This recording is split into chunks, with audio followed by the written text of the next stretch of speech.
चलिए तो आज हम आपको घी बनाना बताते हैं, बिना मिक्सी के और बिना मथानी के और ना ही कोई स्पून की सहायता लेंगे।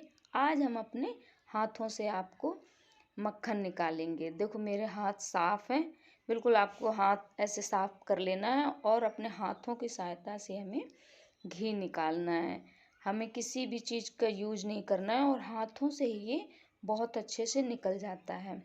आजकल तो थोड़ा मौसम मतलब चेंज हो गया है, जैसे हल्की हल्की सी गर्मी गर्मी भी नहीं है पर मौसम में थोड़ी सी चेंजिंग आ गई है। तो सर्दियों का जब सीज़न होता है तो सर्दियों के सीज़न में भी हम इसको इसी तरीके से निकाल सकते हैं। पहले ना तो हम इसमें गर्म पानी डालेंगे और ना ही ठंडा पानी डालेंगे, क्योंकि ये जो हमने कम से कम मैंने 20 दिन की मलाई निकाली है।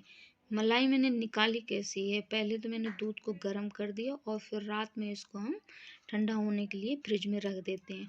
जब हम फ्रिज में रख देते हैं तो दूध में एक मोटी सी परत पड़ जाती है, तो जब वो मलाई पड़ जाती है, फिर हम उसे सुबह एक बर्तन में निकाल लेते हैं और उसको हम स्टोर करते रहते हैं। तो हमने इसको कम से कम 20 दिन स्टोर किया है। मैंने फ्रिज में ही स्टोर किया है, ना कि इसको फ्रीज़र में मैंने इसको नहीं रखा, फ्रिज में ही स्टोर किया है। और ये बिल्कुल भी ख़राब नहीं होती है, क्योंकि अभी सर्दियों का सीज़न है तो ख़राब होने का कोई सवाल ही नहीं होता। जैसे बरसात का सीज़न होता है तो इसमें थोड़ी सी फंगस लग जाती है, जो ज़्यादा दिन का स्टोर करते हैं तो फंगस लग जाती है। तो इसलिए हमने थोड़े दिन के लिए ही रखा था, 20 दिन का ये है, तो 20 दिन की हम नीनू निकाले। इस तरीके से हम हाथ से मस लेंगे और इसको इसी तरीके से मसल मसल के हमें मक्खन निकालना है। जिस तरीके से मैं कर रही हूँ, अब ये थोड़ा मक्खन की फॉर्म में आ गया है। काफ़ी देर हो गई इसको, मतलब ज़्यादा टाइम भी नहीं लगता, थोड़ी देर इसको मसलना ही पड़ता है इस तरीके से। तो इसको जो एक्स्ट्रा पानी निकलता है ना, उसको हम एक तरफ डाल देते हैं, एक कटोरी में किसी में भी डाल के रख लो। आटा गूंद लो उसका, या तो फेंक दो, जैसी आपकी इच्छा हो, आटा भी गूंद सकते हो उससे। इस तरीके से हमें निकालना है। हमने इसमें किसी भी उसका उपकरण का यूज नहीं किया है। ये देखिए अपने आप, ये देखिए, इसको ऐसे हाथ से करते रहो तो इसमें अपने आप पानी निकलता है। इससे होता क्या है, इसमें जब जब घी निकालते हैं जो महरा निकलता है वो कम निकलता है। ये देखिए हाथों से ही निकल आया है, हमने इसमें पानी बिल्कुल भी ऐड नहीं किया है।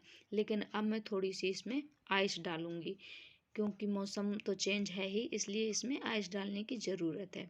तो इसको थोड़ा सा आइस डालूंगी तो ये थोड़ा ना अच्छा थिक हो जाएगा, जैसे हम एक गोला सा बनाते हैं ना, उस तरीके का हो जाएगा। थोड़ी सी आइस डालने के बाद इसको हम थोड़ा सा और हाथों से इस तरीके से मस लेंगे। अगर हम मिक्सी का यूज नहीं कर रहे हैं, किसी भी चीज़ का यूज नहीं कर रहे हैं, तो ये नहीं है कि हम हाथ से मक्खन नहीं निकाल सकते, हम हाथ से भी मक्खन निकाल सकते हैं। जिस तरीके से ये मक्खन मैं निकाल रही हूँ, उसी तरीके से आप भी मक्खन निकाल सकते हैं। ये देखिए अब ये थोड़ा गोला बनने के लिए तैयार हो गया, थिक होने लगा ना, हमने डाल दिया ना इसमें आइस, इसलिए ये देखिए जिस तरीके से पुराने लोग निकालते थे ना उसको, रई से मथानी जो होती थी उससे मक्खन निकाला करते थे, उस तरीके से गोला बनाया करते थे उछाल उछाल के। उसी तरीके से मैंने भी बनाया। ये देखो कितना बढ़िया गोला बन गया है मक्खन का। और इसी से बाद में फिर हम इसको गरम करेंगे और इसका घी निकालेंगे। ये देखिए कितना सुंदर गोला बन के तैयार हो गया है। इसी तरीके से हमने सारे मक्खन के गोले बना लिए हैं। ये देखो 3 गोले बन गए हैं। अब हम इनको रख देते हैं गैस पे। गैस पे ये गरम होंगे तब इसका बनेगा घी। मक्खन हमारा पिघल चुका है, अब ये देखो कितने अच्छे से पकने लगा है। अब हम इसको चमचे से थोड़ा थोड़ा इस तरीके से चलाते जाएंगे। अगर हम नहीं चलाएंगे तो ये कढ़ाई में नीचे चिपकने लगता है, इसलिए हमें थोड़ी देर तक तो इसको पहले कंटिन्यू चलाना ही पड़ता है। मक्खन हमारा अच्छे से पक चुका है, अब इस थोड़ी ही देर में घी छोड़ने लगेगा। ये देखिए इसने घी छोड़ दिया है, पर हमें इसको अभी चलाते ही रहना है इस तरीके से। जो वाइट वाइट ये दिख रहा है इसके अंदर, घी के अंदर, तो इसको हमें ब्राउन कलर का करना है, इस तरीके से वाइट नहीं रखना। अब ये देखिए काफ़ी हद तक पक गया है। अब ये थोड़े थोड़े से जो ऊपर बुलबुले आ रहे हैं, तो ये हमारा घी पूरा पक चुका है। लेकिन हमें अभी थोड़ा सा इसको चलाना है और बड़ी कढ़ाई में ही हमें पकाना है, क्योंकि अगर हम छोटे बर्तन में पकाएंगे तो ये जो बाद में जब घी हमारा पक जाता है, जो ये उफनने से लगता है ना, वाइट वाइट से जो बुलबुले दिख रहे हैं, तो ये अपना ऊपर इतना उफनता है कि कढ़ाई से नीचे भी गिरने लगेगा। इसलिए हमें जब भी घी बनाए तब हमें बड़ी कढ़ाई ही यूज करनी है। वैसे तो हमारा घी बन चुका है, लेकिन अगर हम इस स्टेज पर इसको नीचे उतार लेंगे गैस से, तो अभी इसमें थोड़ा सा कच्चा रहेगा। बहुत सारे लोग इसी स्टेज पे उतार लेते हैं, पर हमारी मम्मी इस तरीके से नहीं उतारा करती थी, वो इसको थोड़ा सा और पकाया करती थी, क्योंकि इस स्टेज पर जो होता है ना, तो बोलती थी कि अभी ये कच्चा है, इसको थोड़ा देर और पकाएंगे तब ये अच्छे से पक जाएगा और काफ़ी दिन तक, लंबे समय तक भी रख रखो तो घी खराब नहीं होता। घी हमारा बन गया है, अब हम बंद कर देंगे गैस और इसको ठंडा होने के लिए रख देंगे। ये देखिए घी हमने अपना छान लिया है। मैंने कॉटन के कपड़े से ही घी छाना है। ज़रूरी नहीं है कि हम छन्नी से ही घी को छाने।